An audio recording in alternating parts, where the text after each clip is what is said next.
You are so much my girl that I am starting off brother from another, talking about the New York Knicks. We're gonna start off talking about the Knicks today only because you're on the show. Michael, they are the playoff New York Knicks. We talked about the Knicks for 11 minutes, 12 minutes. One thing, and you and Knicks fans don't know about, is MVPs, because the last time a Knicks player... We were doing so well, Michael. We were doing so well. Can you believe y'all haven't had an MVP in like 50-something years? That's crazy. In New York City, a basketball, it is funny though. It is funny. It wasn't even a good punch, Michael. First of all, here's punching 101 for everybody watching this. I don't condone violence, but I'm gonna school you real quick. If you throw a punch, okay, do not back up. There's multiple people in between you, first of all. It's not like he was going to be able to get to you. The fact that you threw a punch and didn't stand your ground and be like, yeah, I hit you, now what? And you ran away, like, you could have kept that to yourself or kept that in the locker room. You couldn't even say, hold me back, because nobody was around him. He had like all this space. He's backing up like, yeah, you better be glad everybody's holding me back. Nobody's holding you back, man.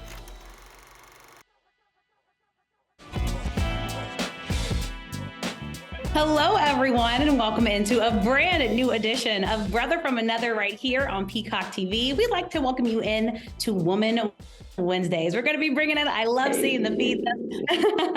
So much to talk about. I promise you it will not be a dull moment because there's no dull moments in sports.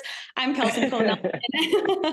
So excited to be filling back in the co-host chair. I guess I did something right, joining you all from the East Coast, where I am based in Washington, D.C., doing a plethora of work on TV and radio, covering teams locally and nationally. And I also host my own podcast, Listen In with KNN, and now I'm going to throw it off to my West Coast girl. Exactly. I'm holding it. I'm like, Kelsey, I don't know how you have time to do all the things. It's impressive. It's really impressive. Zena and Keita here holding it down on the West Coast. I, by day, working with The Athletic and partnerships, but then by night and weekends and sometimes my lunch break, covering the Golden State Warriors and the Santa Cruz Warriors for NBC Sports Bay Area as on-air talent. And girl, I know we cover a lot of the men's teams, but let's talk about the W real quick. Obviously, this was draft week. Draft night was on Monday, and there was a particular school that made a little bit of a buzz. Let's hear what Dawn Staley had to say about that. Yo, Gamecock fans. Not one, not two, not three, not four, but five. Where they do that at? Where they do that at? Where they do that at? You know where they do that at. South Carolina Gamecocks. Let's go, baby. And guess what? They gonna keep coming and coming and coming and coming. Let's go celebrate. I love that energy. Not one, not two. Oh, I mean, literally, Dawn Staley. Right, you got to do it. I mean, she's got 10 first-round picks since 2016. 10. 2 number ones. There's one right there, Aliyah Boston. And like, I truly believe she is becoming the new women's basketball factory. You think about what's been going on for the last 10, 20 years of basketball? UConn, right? UConn had two players drafted in, I think, one player in the first round, 2 in the first, second rounds. Like, Dawn Staley's like, UConn what? I'm sorry? No. It's South Carolina. And I absolutely love this kind of new shift in women's basketball. I absolutely love it. I think we now need to start calling it the house that Dawn Staley built in South Carolina. I mean, like you said, she did. And I love that she spoke on the greatness. I love that we got to see a little bit of the Philly girl come out. She talked about it. 5 draft picks, 3 in the first round. I mean, South Carolina really has become that powerhouse program thanks to her. And let's remember, I mean, Dawn is doing this on her own, and it's why she's even gotten looks from Temple University. Most recently, her name was whispered for that men's head coaching job before it was filled previously as well, speaking with the NBA's Portland Trail Blazers. So all this to say, I think Dawn Staley, and I thought it was so beautiful too, not just what she's been able to do with the players on the court, but off the court. Everyone's talking about the trust that they have in her, the trust that they have in this program. It's okay if I have to come off the bench in South Carolina because I trust what Coach Staley has planned for me. And I think that's so powerful and so important. And you saw her true joy, Zena, yesterday when the players were getting drafted, you know, the hugs and the whispering and Pop's ear. Like, I just thought it was so great. But I think this is good for women's basketball because let's be honest, I mean, going undefeated in the regular season this year had so many eyes on it. So many people, unfortunately, also wanted them to lose in obviously in the NCAA tournament because nobody likes a team that goes undefeated, right? So I think what she's doing is so... right. They're become like almost like that team that obviously everybody wants to beat. And already, I mean, with the way the transfer portal is going, you have to think that South Carolina's name will be in there. Because if I'm a top basketball player or a top recruit, why would I not want to play for Coach Staley with what she's built, Zena? It's insane how much trust, like you mentioned, the players have in her in the program. And yet the players around the country all know. Yet the coaches around the country have yet to put respect on her just yet. But you know what? The W draft will continue to happen and she will continue to create first round draft picks. And she'll also continue to bring out some baddies. Okay. These girls looked good on Monday night. They were serving looks. Serving. And the thing about it is like there has been such an elevation and an evolution of the look of what the WNBA draft should look like, right? I absolutely love, there was a clip going around, Nafisa Collier, Dearica Hamby, they all looked at their old draft pick outfits and they're like, you know, what should I have changed or what should I have done? And I feel like this generation, they're so in tune with their style. And I think it definitely comes down to the fact that they have social media, right? And they're always working on the way that they appear beyond the court, right? So they're looking good on and off. It's not just lashes on and makeup full beat faces on the court. They're looking amazing. I mean, Cooke, like that was my favorite outfit of the night. My by far favorite outfit of it. I mean, she just looked so flawless, so elegant, and it was so effortless. Like she did the black dress and the crystals. She looked absolutely stunning. Beal also here, she looked absolutely amazing in the power suit. I also love Diamond Miller's power suit. I mean, these girls came and they served and they ate and left absolutely no crumbs. I mean, this was the red carpet, the orange carpet, we should say, that you wanted. Orange carpet, exactly. Exactly. And like you mentioned, Diamond Miller's suit was fire. I loved Alexis Morgan's look. It was so clean for me. I just loved, like, I think that when you think about the draft, right? All the guys on the men's side, all the guys wearing the suits and they've got all these custom fittings. It's always interesting with the women's side of like, you want to wear a suit. It's a business event, technically, right? You're getting a new job. But you also want to bring the femininity if you want that aspect to it. Or you also want to bring your creativity. I'm remembering Destiny Henderson's outfit last year, that teal fitted suit. My favorite draft outfit by far. She was clean. And I appreciate that these young women are really leaning into their look and their feel rather than trying to just go by, there it is. Fire with the shoot. I mean, everything about it. It was effortless. But clearly there was a lot of thought put into it. But I just love that these women are appreciating. I have personality. I have style that shows up. Oh, Shakira Austin also looked fire. But this is exciting that there's this new evolution with the way that they're looking. Now, on the other hand, evolution for the W draft overall. Now, I know both of us watched portions of it, and Twitter had a lot to say. Say about the way. Twitter had a lot of energy for the W draft, and I can see what they're talking about, right?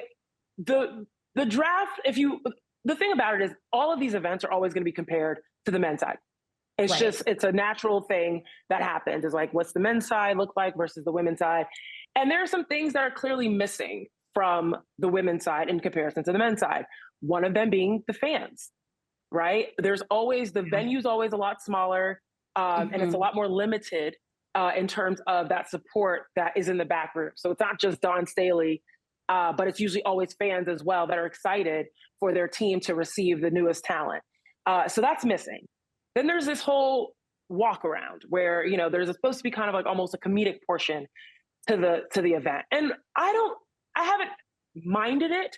I think this year was like particularly noticeable that like wasn't necessary, mainly because the level of talent to this year transitioned so well from March Madness to now that people wanted to see highlights.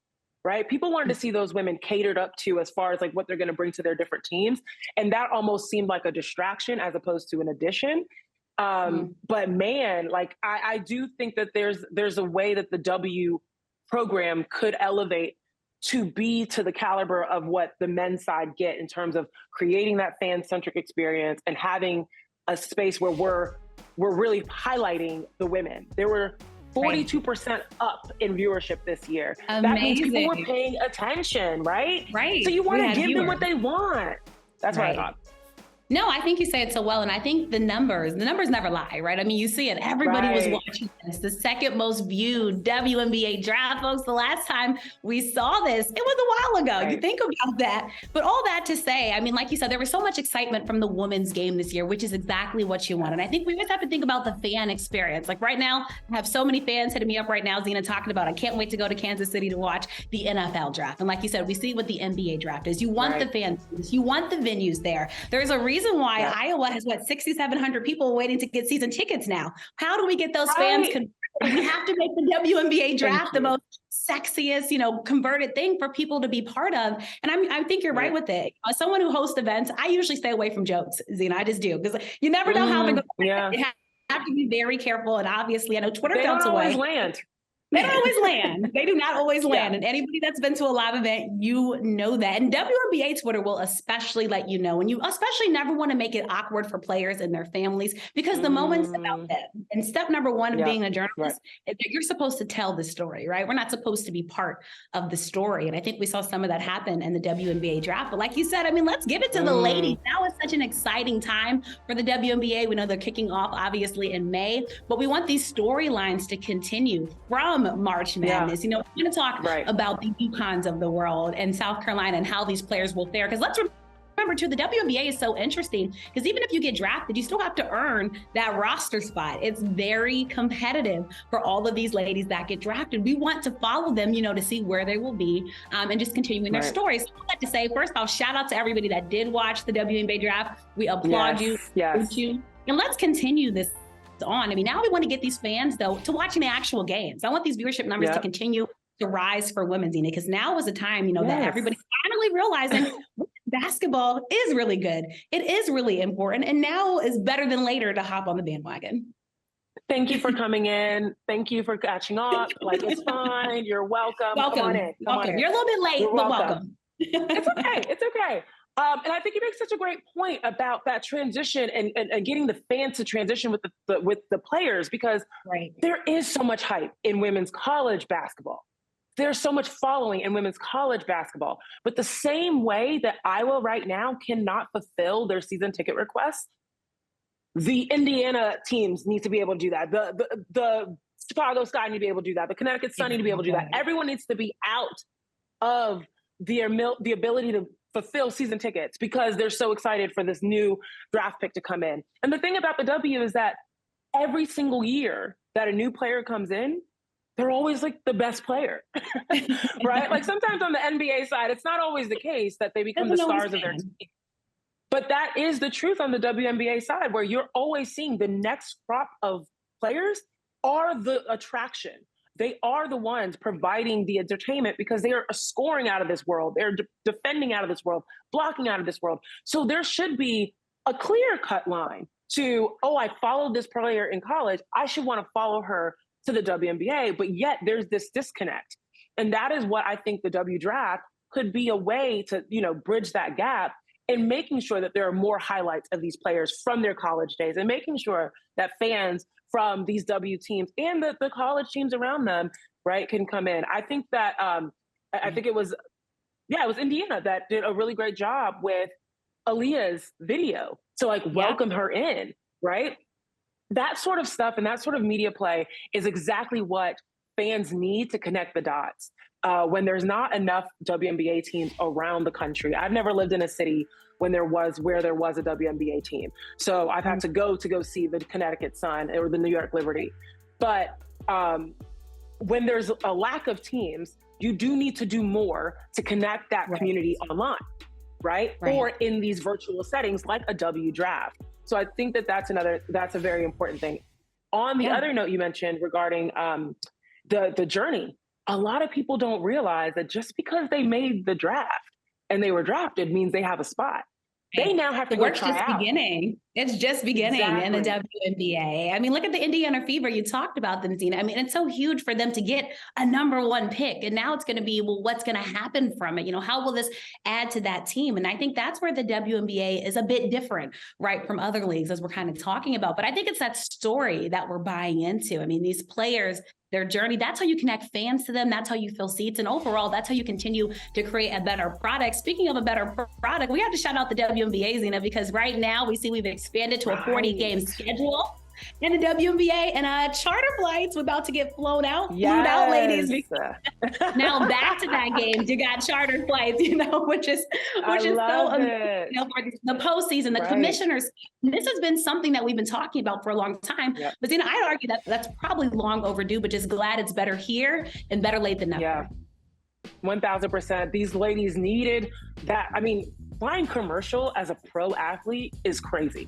It's just crazy. You're late, you're staying in airports. As an average person, sleeping in airports, and you're supposed to be playing a professional basketball game. I mean, it was insane. So this is long overdue, but this is wonderful. I'm loving to see what Kathleen Gobert is doing as a commissioner, what the CBAs are doing. I mean, they're going to continue to push forward. I do have a question for you, because I thought that this was interesting. In thinking about what's better, an expansion team or more roster spots? Ooh. I know Candace Parker said more roster spots, and I actually agree with her, because that's the whole thing, right? There's 144 roster spots, and that is why you can be drafted to a team and still not make it, because a training camp team or roster can be up to 20, but your actual roster by the end in time for season to start can only go up to 12. So that's 8 people that now have to get cut from training camp, which could include draft picks, right? Which is insane. But what do you think before we go to break?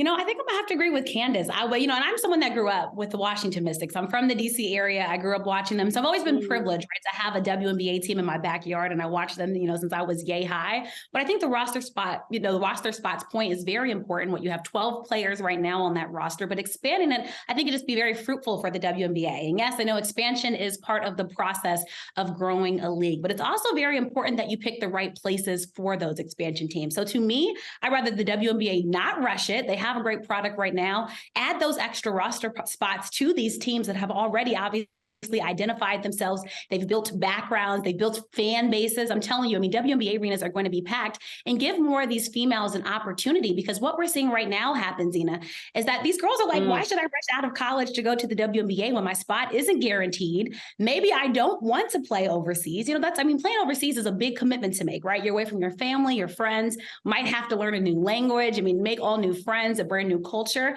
And that is for some people, but we've also saw the negative side of it, i.e. the Brittney Griner story, that I'm hoping we get a chance to talk about later. But all that to say, I think, give the girls more spots. There's too much talent for the WNBA to not have more of these players in these great squads. As much as I want expansion cities, and I know it will happen, I think we have to expand what we currently have, because the product is great right now. Agreed. It's on a rise. So I'm very happy that we got a chance to talk about our WNBA girls. Our W girls. Our W girls, our next generation. But we got some men's basketball to talk about too. All right. So we'll talk about that when we get back from break. Stay tuned with us. Welcome back to Women's Wednesday, brother from another. Kelsey, I love the way you put this in your feed. Things are getting spicy in the NBA. It's the end of the season. People are getting a little bit tense around here. We're seeing Mason Plumlee, who is typically a very mild-mannered NBA player, getting into it with his teammate Bones Hyland. They were this close. This close. But the thing about it is if you play sports, if you watch sports, this sort of thing happens, especially when you're competitive, and especially when it's the end of the season, and these things are really, really important. And Bones Hyland did mention that. So I think he mentioned this in his press conference. We'll throw to that. Talking about like that Sunday thing with Mason. Yeah. That was kind of blown up. But I'm curious, like, is that just competitive nature? Are you guys at a point where you can just be honest with yourselves in that moment? Yeah. It's just competitive nature, man. It's just heat of the moment. You know, we want to win the game so bad. You know, it's a miscommunication thing. You know, it happens, man. You know, you argue, you fuss and fight your teammates. We seeing each other every day. You know, it happens, bro. It ain't nothing, big, man. Talking on the plane, it's nothing in squash. You know, people create their own narratives of what's going on. But me and Mace know what's going on. The team know what's going on. You know, we deaded it at literally in Phoenix. It's nothing to worry about. You know, we focus on Phoenix right now and trying to win the series. Focus on Phoenix, and that Phoenix is a conversation we need to have. But before we get to that, I want to introduce Jim Trotter, longtime NFL contributor, but also welcome NBA fan, Warriors fan as well. Welcome. Thank you so much for joining us today. You just saw that fight. You can't tell I'm an NBA fan. What's behind me? like no. It literally tells you something when an NFL reporter has an NBA jersey featured behind him, you know? And you got the right one. That's the key. Absolutely. You got the right one. Good for you. Good for you. But obviously, Clippers are making it to the playoffs. All of California is making it to the playoffs. And things are getting a little chippy in certain places around the country as people are trying to be competitive, obviously, in those spaces. Clippers about to face the Suns. Should that fight, that little skirmish, be a concern as they face up against the Suns? No, not at all. Look, I always get fascinated by this when people on the outside try and create something that really isn't there. It was one of those heat of the moments thing. You have Bones, who is not known for his defense, and there was miscommunication several times during the previous passage where there were defensive breakdowns. And so Plumlee's going to bring that up to him. And he may have said it in a way that Bones didn't like it. And so all of a sudden you're face to face and you get a shove. But no, I mean, we can go back through the history of sports and find moments where teammates have gotten into it. Some we have seen, some we have not. And the reality is that these things happen. So from my standpoint, I just laughed when people were like, do we need to be concerned? No, we don't need to be concerned, you know? Right. No, for me, it's not even a talking point. Yeah, it's really not. It's really not. No, I think it's interesting, though, the culmination of so many things happening on the same day. Kelsey, you mentioned this on your Twitter, just like between Mason and Bones, obviously Rudy and Kyle. I mean, even last night in the play-in, Trae Young was getting chirpy at one of his coaches. I mean, things are clearly high energy, high intensity right now as you get into the play-ins and the playoffs. Well, there's a lot going on with Trae too, besides just that game. So to have people bringing up his status going forward. But yeah, no, I'm sorry, Kelsey. I didn't mean I think I cut you off, but to me, this was a non-issue, and really, we need to move on. Fans need to move on. Sure. Yeah. I mean, we're talking about fans overreacting. Have we not seen that before? Is that what social media likes to tend to do? Right? we like to make these storylines. I guess it got us more excited, right, to watch these NBA games. Even last night, right? Rui Hachimura, Anthony Edwards. I mean, this is just what the NBA does. Talking about, from almost fist fights to now, even more recently, we got Spencer Dinwiddie and Kyle Kuzma making beef. I mean, this is what the guys do, but I love how you just brush it off, Zena, like it's nothing. And, Kyle Kuzma chipping words and Spencer Dinwiddie talking about, you're not even the top player on a top team. You did it for the money, and the clout because you're trying to get a contract. I mean, Jim, did you see any of this? I mean, it just seems like the fellas can't just rest and focus on basketball. They can't. But yeah, I'm gonna say this to you, ladies. I'm a little older than you two are, and so I've been through all of this. And so, from my standpoint, many times when I see it come up on a feed, I just scroll right by it. It's like I don't have the energy to put into this because it's just not that serious, So they're getting ready to square off. If opponents are getting ready to square off on the court, it's a different story. Then I'm gonna be a little more interested in it and see how that plays out and how it impacts a game. But this other stuff, I agree. Yeah, I don't spend any time on it. I agree. I had multiple skirmishes with my teammates back in the day, and it was like, as Bones said, it was deaded. We weren't on planes, we were on buses, but it was deaded. But as you mentioned, I did learn it, but I did learn a new word there. I had never heard deaded before. So really? That's how old I am. Yes, you are showing you are older. Yes. We didn't get a lesson. A little older. But yes, it was I love that word. It's deaded. It's nothing. It's absolutely nothing. But what is not nothing is what you're talking about is between opponents. So obviously the Clippers are about to face off against the Suns. You're obviously a Curry fan, a Warriors fan. The Wild West has been wild all year long. And then obviously Kevin Durant joining the Suns towards the end of the season. And then everyone looks at this as if it's like a super team, as if they are unbeatable. They are the scariest things in the world. Do you think that is an accurate assessment? No, I think they're beatable. Absolutely. Do I think they're extremely talented? Absolutely. But here's the thing that concerns me about the Suns. Now, look, I know they're 8-0 since they've gotten Kevin Durant when he's on the court, right? But the thing that concerns me is, number one, can they stay healthy? Can Kevin stay healthy? Can Chris Paul stay healthy? His recent history is that in the playoffs, he has either been injured or worn down. And I'm not trying to throw dirt on Chris at this age. Hell, I'm older than he is. But there is something to that, I think, there. So the reason I bring that up, too, is I don't think they have a bench that is going to give them a lot. And so from that standpoint, I'm intrigued to see how many minutes Monty Williams is going to play, these starters that he has. So can they be beaten? Absolutely.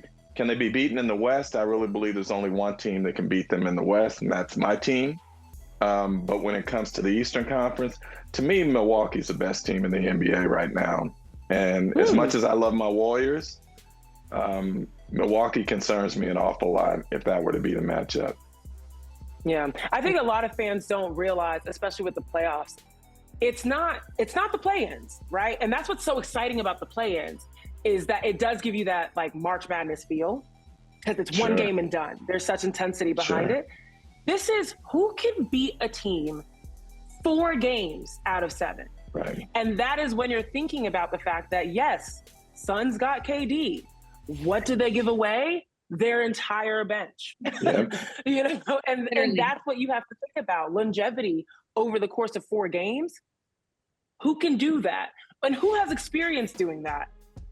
The Warriors. So I do think there's a conversation to be had about why is Vegas choosing the Phoenix Suns as the top 3 to win the finals, right? I'll say this to you. Go ahead, Kelsey. I was just going to add really quickly. I mean, Kevin Durant, let's remember why he went to Phoenix. Let's remember the journey there. I mean, to me, it has to be championship. I mean, we saw all the craziness that happens in Brooklyn. You join this team, you could say you have, obviously you could say a super 4, right? When you look at the Phoenix Suns, their starters. And so I think for Kevin Durant, as we talk about legacy, as we talk about, where will Kevin Durant sit, there's going to be a lot of questions from this move. I think if the Phoenix Suns aren't able to win a championship from this, right? I mean, they play well with Kevin Durant there. I believe they're undefeated right now when Kevin Durant is playing. But I think there's a lot to be said about the Suns team, especially when you're playing a Clippers team. We have to talk about Paul George, right? I mean, Paul George and I, being there. That absence, I think there's a question there. We don't know when his timetable is. Of course, hopefully we get to see him depending on how far the Clippers go. But, all that to say, I mean, how important, Jim, do you think this is for Kevin Durant to get it done with the Suns team? And hopefully this team, of course, can stay healthy. Yeah, it's interesting. I think it's important for the Suns because clearly when you make this move and you give up what they gave up, it is to win a championship, as you said. And we tend to forget, we act like it was yesterday, but it was 2 seasons ago when they were in the finals.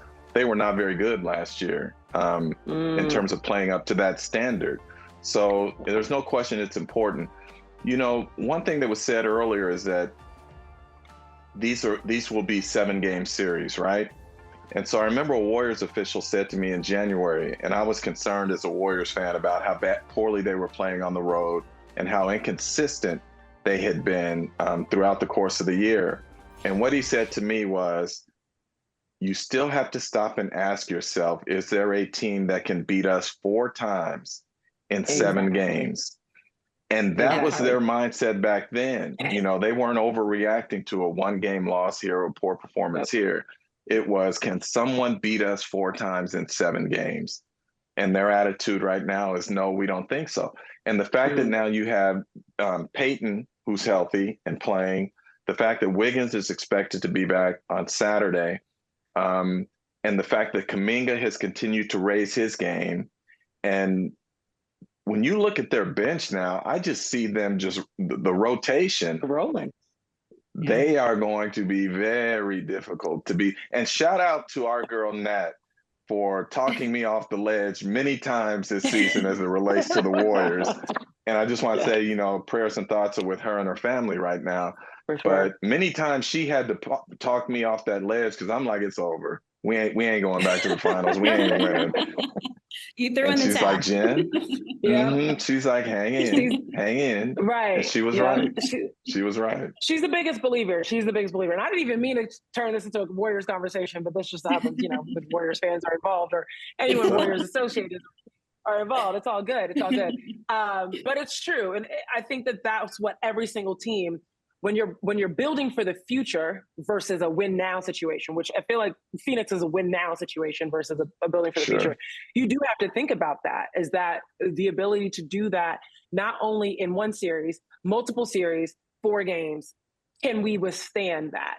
Because I feel like the last 5 years, a lot of the storylines of who won versus who didn't did come back to health, did come back to who was able to stay healthy, right? And so that is such a key component. And whoever can go into the postseason with enough healthy players to withstand those four games each series usually comes out on top, even if they're not the most talented team. So it will be very interesting. Before you go, Jim, I want to ask you, obviously looking at the Clippers-Sun matchup, going back to that, and how that also impacted the Warriors. Clippers lost that last regular season game, which caused them to now have to match up against the Suns. Do you think they should have avoided that? Like, I mean, do you think that there could have been something they could have done to make sure that they were not in that 4-5 matchup? Isn't it interesting that as we came down to the final week of the season, that was discussed among various teams more than actually what state that club was in terms of health or momentum or those sorts of things. Everyone was talking about, are you going to manipulate the matchups to try and get a better seeding here or there? And I'll say this to you, again, being sort of old school, at some point you got to play the best teams. So I'm going to try and win what I can or make sure my team is as healthy as it can be going into the postseason. So I was a little surprised that the Clippers went so hard in that game, but at the end of the day, they're going to have to play somebody formidable anyway, so might as well get it over with now. If you ain't going to win the thing later, then you might as well get to your vacation early, right? So that's fair. That's a good point. I do think that's going to be an interesting matchup, though, because I think part of what concerns me about that from the Clippers standpoint is that defensively, I don't see how they're going to stop this Suns offense when you talk about KD and Booker and Ayton and you go down the line with CP3 running it. Right. Defensively, they were an average team at best all year, and that's with Paul George in the lineup, and now he's out. I think the Clippers are going to have a hard time matching. And the other thing, if you look at their recent history, what they tend to do defensively is try and take away the other players and let the star player sort of get off, right? And they did that with Luka. They did that once with Klay Thompson. I don't think they're going to be able to do that here with Durant because Phoenix just has too many scores right now. So I don't see this series going 7. I really don't. I apologize. I misspoke and flipped my words as meaning should the Clippers have lost as opposed to that. So I think it's going to be a great matchup. But I also do think it's going to be a quick series, especially if Paul George doesn't come back soon. So we appreciate you, Jim, for joining us, giving us a little bit of insight, and also making this a little bit of a Warriors conversation, always. Always welcome at Brother From Another, especially on Women's Wednesdays. We'll be back. We're going to talk with Marcus Thompson, and we'll expand on that Warriors conversation. Stay tuned, y'all. That's the expert there.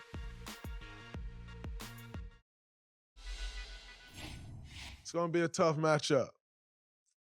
But, of course, I got the Dubs taking this one. Why would I not have the Dubs taking this one? But it'll be tough. I'm looking forward to it. You know, you want to try to get these games done as fast as you can. I would love to get it done in 4, maybe 5. Very hard to do. I don't care who you playing, by the way, whether it's a great team or not so great team. Very hard to do that. But that's always ideally what you want to try to do. This is a young team that doesn't have much playoff experience. You want to try to pounce on that right away. You don't want to let them get hope, start getting more experience and start believing. You want to try to take that. You want to instill doubt right away. As much as you can, instill the doubt immediately. And so that has to be our goal going in. That will be our goal. I have no doubt that we can get that done.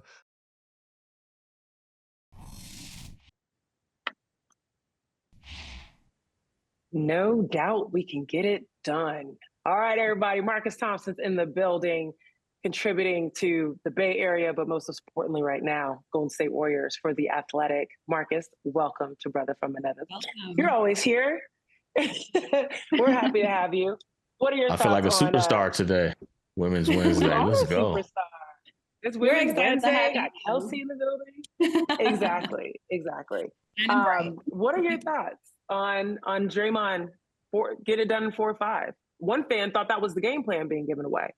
What do you think? Man, that's a pretty simple game plan. If so, I don't think they stand a chance. I don't think they stand a chance if that's the game plan. It's over. Agreed. But also, if they can win in 5 and that undoes it, could they have 1 in 5? It's like, oh, now Sacramento gonna play. Oh snap! That's when you can turn into. Draymond is just saying what we all already understand. We got a team that's never been in the playoffs together. We got a franchise that hasn't been in playoffs since 2006. I mean, my daughter wasn't born, and she's like a sophomore in high school. Like, going against the defending champions, right? Going against a core that's been to 6 finals in 8 years.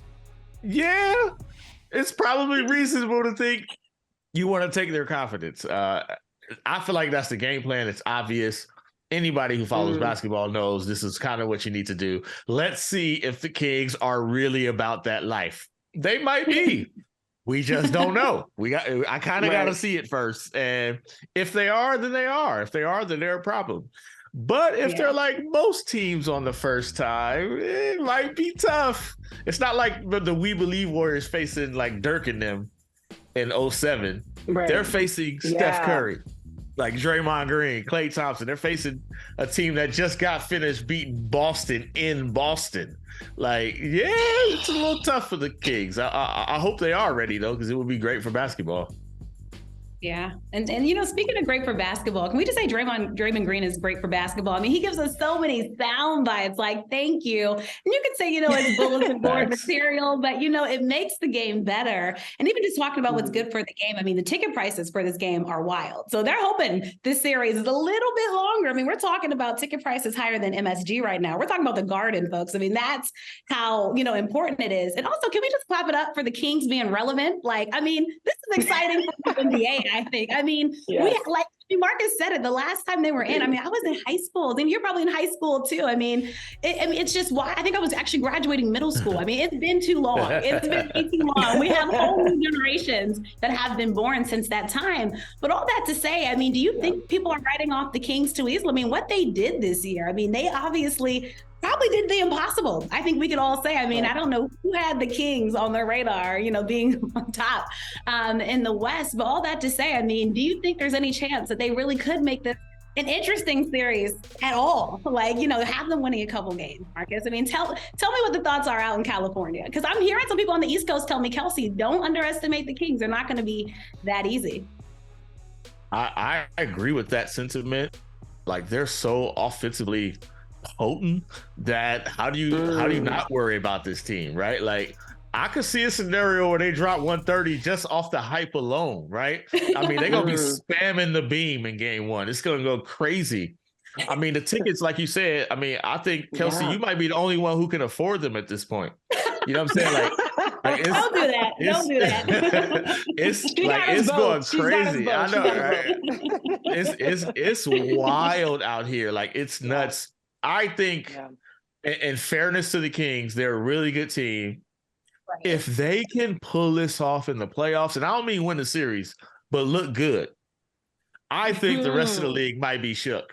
Like, because in your first time, you play the defending champs, you play some Hall of Famers, and you walk away looking good. You know what this reminds me of? 2013, when the Warriors pushed the Spurs to 6. We walked away from that series like, the Warriors might be for real. They had San Antonio a little shook a little bit. Later. Yeah. So I feel like that's what we're talking about here. We're talking about, is this team a piece or two away from a championship? Or is this like a flash in the pan? They got hot during the regular season. I think it's more of the former. I think this, like, we might walk away and say, all right, you need to do this and this, but you're right there. That don't mean you beat the defending champs, right? Like, that don't mean you beat the Warriors. Right. But it is something to build on. I think they have a lot. I mean, Keegan Murray is starting. He's a rookie. He's a rookie. Like, I think it's crazy to think the Kings are some kind of fluky kind of setup. They're a really good team. They're going to be a problem. We've seen this before. We felt this way about Memphis. We felt this way about Minnesota until they started, like, making us not feel that way, right? but I feel like we're gonna walk away from this series like, all right, Warriors are gonna win the series, but we're gonna walk away like, hey, Kings coming. You better get ready. Like, and they're gonna be coming consistently. Like, this whole all of California going to the playoffs is going to become a thing that happens. And I agree with you both that you cannot underestimate Sacramento. I think you cannot underestimate Mike Brown and the way that he motivates that team. And I really think, Nat, Kelsey, and I were watching the Minnesota play-in last night. Let's talk about these play-ins. Because, man, wild. The way that Minnesota crumbled before our eyes. I mean, the game was bad. I mean, the amount of turnovers was ridiculous. It was ridiculous. The fact that it took that much out of the Lakers to beat a Naz Reid less, a Jada McDaniels. I was about to pass out, less, right? Like a Rudy Gobert, right? Exactly. He did this, like. He was tired. He was like, "What is this game? This is boring." Like, but I am looking at a team like Minnesota that has all the pieces, right? That could be really, really good, but and Nat mentioned this on like IQ-less. Like, in terms of how they play the game, it doesn't seem very smart. And that's what I think that Sacramento has over some of these teams that seem like they are right on the cusp of potentially being championship caliber. They also have the intelligence now behind Mike and his team. And that's something to be mindful of, is that what's happening in New Orleans, right? With Willie. And what's happening in Sacramento is the same thing. It's pieces of the Warriors breaking off into other parts of the NBA. And you're starting to see this intelligence kind of drop in and players buying into these systems and playing really, really well. But I think Minnesota is the reminder of why we kind of need to see the Kings first. Right? Don't get hyped too early. That's fair. I mean, because when you start thinking about it, right? They're starting a rookie, right? Their bench are players who haven't been through this before. And it's not like they got a guy averaging 30 and 25. Like, they got a pretty democratic offense. They got guys who hit shots. They spread it around. It's Kevin Huerter. It's Malik Monk, right? It's Keegan Murray. It's Sabonis. And that's a lot to ask for an entire team to be clicking in their first playoff game, right? Like, or in a series now you have a good game and now an adjustment is made. So now it's like, okay, now you got Draymond Green on you. And how do you respond to that? So we're seeing that. We watched the Timberwolves dominate that game. And then the Lakers said, hey, how about we press up on them? And they completely fell apart. I mean, they fell apart. Like, it was unbelievable. It was so and this weird. Was after last year where they gave the series to Memphis, right? They gave. So it was like, you know, remind me of, it's like we saw this like 17-year-old kid who was like, yo, man, you really making some mistakes, but I believe you got potential. And you have a good talk with him and you feel like they're going to figure it out. And then you see them at 21, they still a mess. Be like, how are you still a mess?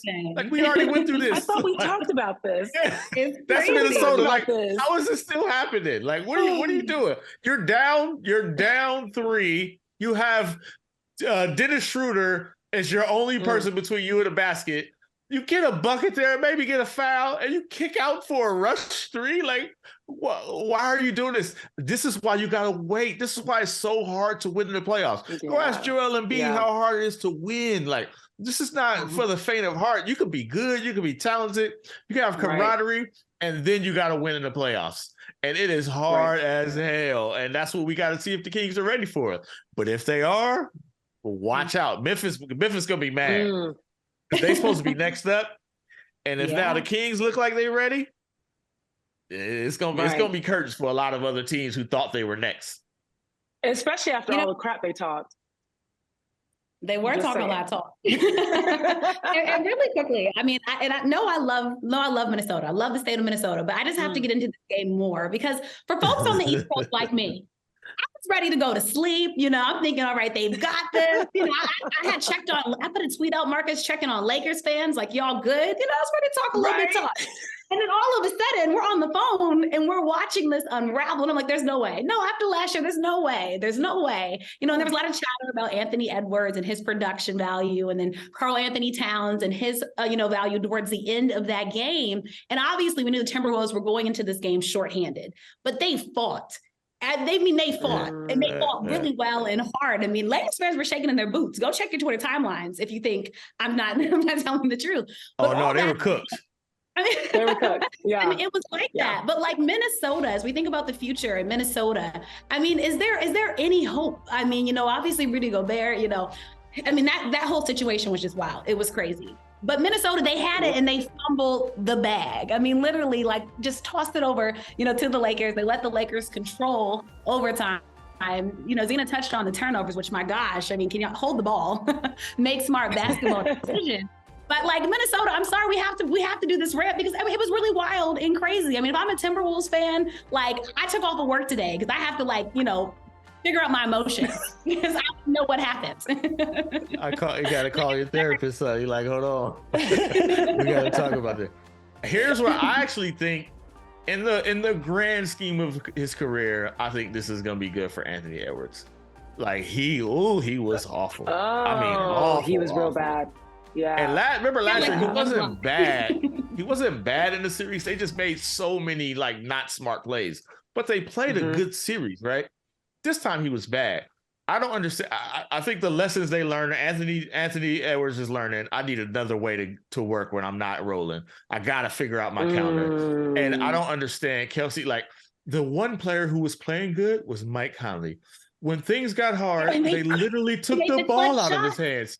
I was like, how about we not run cat point guard against Austin Reeves 30 feet from the basket and put the ball in the hands of your point guard? I think they learned veteran matter. It makes sense. We can't just run anybody out there. And Mike Conley is 79 years old and he got 35 years of experience. And he was your best player, right? And it's like, why does he not have the ball? So hopefully, I'm hoping, because they're so talented, I hope they learn from these mistakes. I hope they're not 25 and we man, we tried to tell you when you're 17. You can't listen. We're telling them right now. We are putting them, on notice. And following up on that, Marcus, from the other game that we saw last night, talking about teams that need to step up and make a difference. I mean, let's talk about Miami. What happened to the Miami Heat? I mean, everybody had literally wrote the Atlanta Hawks off, literally, right? I mean, everybody had wrote them off, thinking it wasn't going to be competitive. People asking questions about Bam Adebayo and his production. I mean, what happened with Miami? Because this whole game, I mean, they just didn't seem like they were fully there. They got close at times. Udonis on the sideline trying to motivate that team, and it still wasn't enough. I mean, what's next for Miami, Marcus? That offense is unreasonably pathetic. I don't understand. Eric Spoelstra is he might be the best coach in the NBA. He is top tier, and he cannot get this offense going. I mean, think about it. We're talking about the OGs who saved the day. Where were they without Kyle Lowry? Kyle Lowry, Kyle Lowry get you 33 and you can't score. Like, what? What is happening? It was unbelievable how inept they are. Like, their shooters aren't making shots. I don't know what was going on with Jimmy Butler. And Bam Adebayo wants the ball, but he didn't act like he wanted the ball, right? There gotta be some like, yo, give me the rock. Their offense was super suspect. And then you gotta give some credit to the Hawks. I mean, they're basically like, yo, throw it up and crash the boards. Like, and if we don't make it, like, go get the rebound. And I think it bothered them. They couldn't get out and run. They couldn't get anything easy. The Hawks played almost like the perfect kind of ugly win, like almost intentionally ugly. We're going to walk the ball up every time. We're going to make it station to station. We're going to make a shot, and then we're going to have our big men crash the boards, and we're going to frustrate you to death. I mean, it's a workable game plan for the play-in. I don't think it'll work against Boston, but it's a great play-in strategy, right? And then, when you got one game to win, right? Just muck it up, man. You got one game to win. You got to do what you got to do. Well, Minnesota can learn from them. Stat, for sure. I do think there's one stat that every team can think about, and that is O-boards. That will get you games. O-boards will get you games. So, Marcus, we appreciate you breaking that down for us. Thank you for joining us on Women's Wednesday. Hey, Kelsey, can I get a ticket, man? We trying to get out here to the Bay. Can you? Look, this out our price range. My money, Marcus. This out our price range out here. Can While we come in with you? That out, we'll be right back.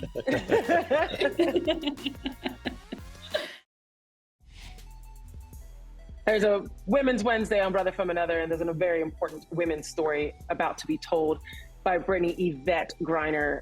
She just announced that she is going to be telling her story regarding her detention in Russia, and I cannot emphasize how important it is that this story is told, and that we learn it and we read it and we support her in that. What are your thoughts on this, Kelsey? Yeah, I'll just quickly add, I'm just glad we get to hear it from her in her own words. There's been so many stories about what she went through, but the fact that she's actually going to create this and tell her story through a memoir, I really hope this is something that everybody reads, because it's an important lesson for us all. So Regi, we are with you. We are excited to see you back in the WNBA, but just thank you for having the courage to tell this story.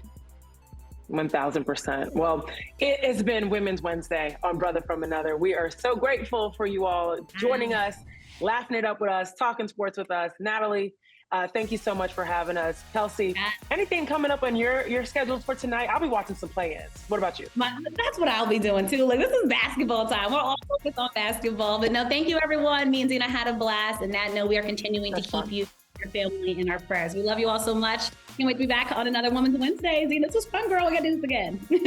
Let's do it again. Bye, girl. Hey, thank you for watching Brother From Another. If you haven't hit that subscribe button, go ahead and do that now. Don't forget, you can catch us 3 to 4 weekdays on PeacockTV.com and on Sirius XM Channel 85.